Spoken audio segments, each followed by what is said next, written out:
falando de água que vai chegar aqui, água que vai pra lá. Não tem como a gente não tocar no assunto das enchentes, mas tocar no assunto aos moldes da reflexão crítica que vocês querem trazer, que é falar sobre os caminhos para as adaptações climáticas. Porque nós temos muitas pessoas afetadas, atingidas, muitas pessoas que estão profundamente destruídas, assim, diversos perdas, vidas, a história de algumas pessoas foram embora, assim, com suas coisas. Mas a gente precisa começar a pensar sobre como é que vai ser daqui para frente, no sentido de que isso é possível acontecer de novo, o que a gente precisa fazer para não acontecer, ou seja, a gente precisa se adaptar a tudo isso que está acontecendo em relação às mudanças climáticas, mas sendo uma reflexão coletiva, é muito importante de levar para a comunidade, levar para a sociedade essa discussão sobre, gente, temos que pensar em formas de adaptar a essas mudanças. Reverter essas mudanças imediatamente, por exemplo, ano que vem para nós, não é tão simples. Não. Então é isso que eu queria puxar esse tópico para vocês trazerem essa reflexão sobre essa discussão, que tem que ser uma discussão emergente, assim, extremamente urgente, né, no caso.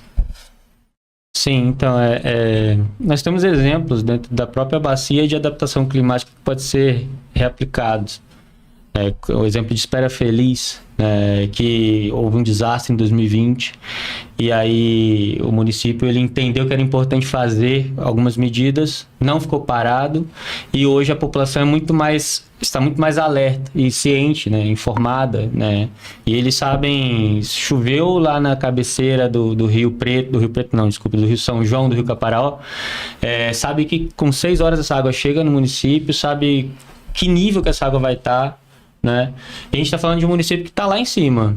Bom Jesus, as Bom Jesus estão aqui no meio da bacia. Então, é uma complexidade com mais variáveis, porque recebe águas de mais locais, mas é viável sistematizando, coisa que hoje nós não temos,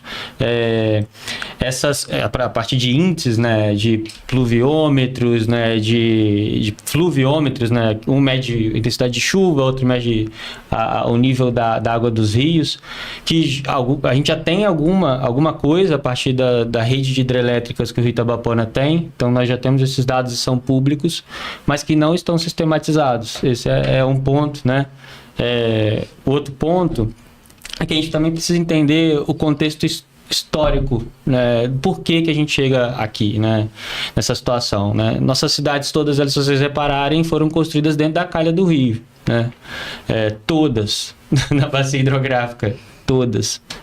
Os 18 cidades sedes urbanas estão dentro dos rios, e umas sofrem mais que as outras por conta da questão de volume hídrico, de volume dessas calhas. E um processo severo de degradação ambiental a partir do desmatamento, seja das áreas de nascente, de encosta, e a gente vê, por exemplo, o caso recente, que foi no intervalo de 2 semanas, o Córrego Soledade, botando para fora aquele volume, assim, inimaginável de água, antes não tinha registro. Mas por quê? É muita água, mas também muita terra. Se você visita a área das nascentes de Soledade, você vai ver os morros todos foram abaixo. E essa terra está onde? Está na calha do rio, do córrego, e isso invadiu a casa das pessoas. Então, assim, é preciso, vamos colocar, de forma emergencial, pensar em fazer que essas informações cheguem de forma séria a essas pessoas, para elas estarem mais precavidas e cientes, do problema que isso que a gente enfrenta. E, por outro, a médio e longo prazo, ir fazendo intervenções para diminuir essa degradação que a bacia toda sofre. Não é só aqui Bom Jesus, na região central, toda a bacia sofre com esse processo de assoreamento severo, em virtude de desmatamento, sem falar outras questões, A gente tem pouquíssimas cidades que fazem tratamento de seus efluentes, isso tudo também compromete o curso hídrico, enfim. Acho que o Antônio ele abordou muito bem a questão ambiental, mas a Redi também tem uma preocupação com a questão social, porque é socioambiental.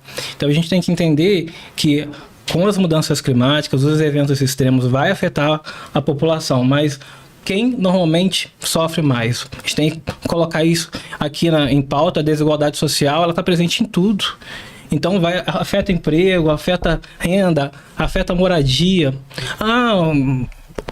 Vários bairros foram afetados em Bom Jesus com essa última enchente, mas a recuperação, né, das moradias, né, dos mobiliários, das roupas, é totalmente diferente se a gente for abordar e ver, né, a questão que quem tem uma dificuldade. Fora a questão do emprego também, quando a gente olha os empreendimentos afetados e que talvez não se recuperarão, se a gente olha para Mimoso do Sul, sim, né? Sim. Quem trabalha nesses locais são geralmente galera, né, que recebe ali seu salário mínimo, né?